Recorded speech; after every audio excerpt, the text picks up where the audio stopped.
ಕಳೆದು 84 ಲಕ್ಷ ಜೀವರಾಶಿಯನ್ನು ದಾಟಿ ಬಂದ ಈ ಶರೀರ ತಾನಲ್ಲ ತನ್ನದಲ್ಲ, ತಾನಲ್ಲ ತನ್ನದಲ್ಲ, ಆಸೆ ಥರವಲ್ಲ, ಮುಂದೆ ಬಾಹೋದಲ್ಲ.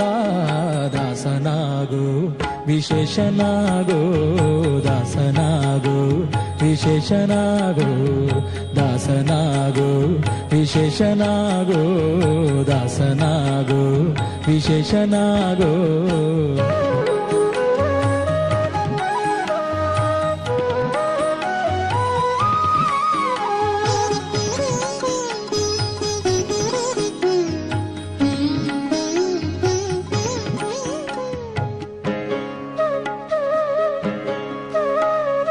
ಆಶಾ ಕ್ಲೇಶ ದೋಷವೆಂಬ ಅಬ್ಧಿಯೋಳು ಮುಳುಗಿ ಯಮನ ಪಾಶಕ್ಕೊಳಗಾಗದೆ ನಿರ್ದೋಷಿಯಾಗೋ.